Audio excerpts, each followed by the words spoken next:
Yo, what's up, you guys? I go by the name of Zero, and I represent the almighty Pennsauken, Jersey in the building. As always, honored and blessed to be up on this stage here tonight. Hope everyone's having a great time. And before I begin, real quick, I'd be remiss if I didn't say this, but rest in peace to the legendary Kobe Bryant and to all of our fallen soldiers. Yeah, clap it up, clap it up.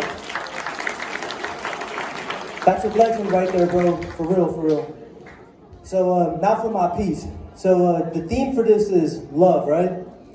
So I guess depending on your personality, sometimes one of the hardest things that you can do is express your feelings of love and attraction, especially in a public setting, but that's actually what I've come to do here tonight. Now, coincidentally, the subject behind this profession of love is actually in this very room right now. Some might even say that they're standing directly in front of me. Who could it be? Who could it be? But before I get into my current state of mind, I want to take y'all back a little bit so you'll know the origins behind this whole story. So this whole thing actually started way back to when your boy was just in the 2nd grade. My teacher had paired us together to narrate this little Christmas show. Now at the time, it was really nothing too major, just a little showcase of town for a bunch of kids. But even though I was young, I never forgot that time that I spent with you. What felt like hours upon hours rehearsing our lines, making sure that everything was right up until the night of the big show.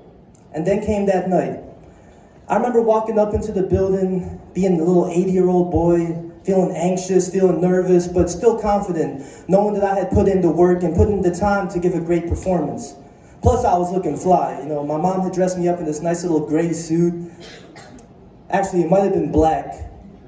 Could have even been a dark blue, but y'all know 2nd grade was a long time ago, so the color of my attire isn't really the freshest thing on my mind. But y'all can rest assured I did come in there looking fresh. Shout out to my mom for the wardrobe. But yeah, I was looking good, I was confident, and I was nervous. I had all these different feelings going through my mind. But the two of us stood on the side of the stage and narrated that entire show, scene for scene, up until the very end when the final word was said and the applause hit. And it was at that moment in time that people really first started to see the glimpse of what the two of us could potentially be. But like I said, I was merely just a boy who was more interested in things like Pokemon and Chuck E. Cheese. But I guess you could say that's where the seeds were planted. As time progressed and as I grew older, I always saw you around. And even though I was changing, you never seemed to stray away from your persistent role in the performing arts. You just knew how to make everybody you work with into a star, and your presence alone just always seemed to capture everybody's attention.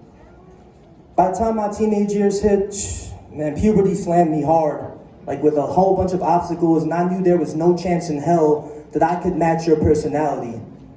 Yet I would still catch myself daydreaming and thinking about what it would be like if the two of us were to reunite once again. I would see the positive vibes and the great memories that you would bring to everyone you interacted with, and I wanted that too. But like I said, my personality had taken such a turn left, I knew I couldn't handle you. And it really seemed like our reunion would be nothing more than a pipe dream.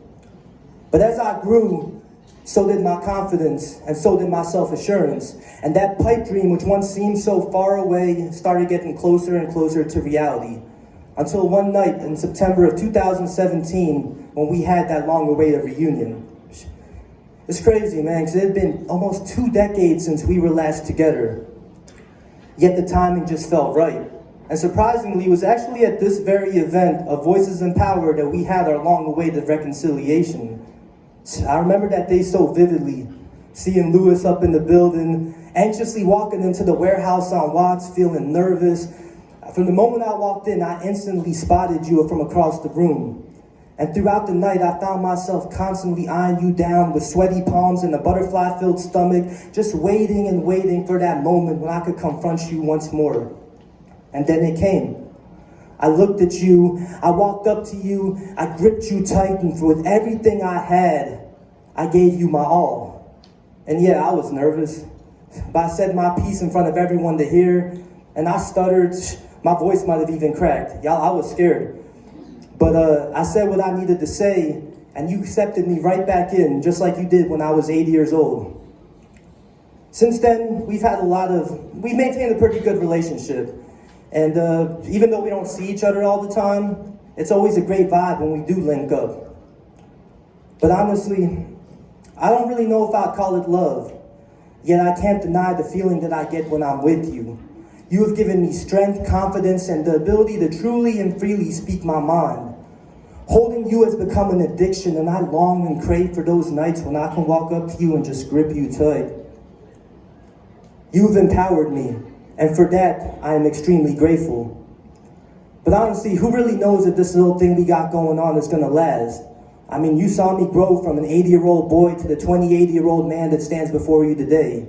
I've undergone a lot of change, so this could just be a for now type of thing, or maybe it'll last forever. I guess time will tell. But regardless of what I do, I know that you will continue to thrive in your role and be the star maker that you are. And whether it's me or anyone else you may interact with, I just hope that you're treated with the respect that you deserve, for you are a gem that should never be abused. All I can promise you is this: as long as I'm around, I'm gonna keep your prestige up high, and people are gonna know the magic that we make when we're together. I just want you to know that I truly do got love for you, and I hope you got love for me too. So I end this by saying this: thus far, this whole journey that we've been on, it's been quite the fun trek. And for those of y'all that are wondering, no, this whole piece wasn't about a girl. It was about this mic. Check. Thank you.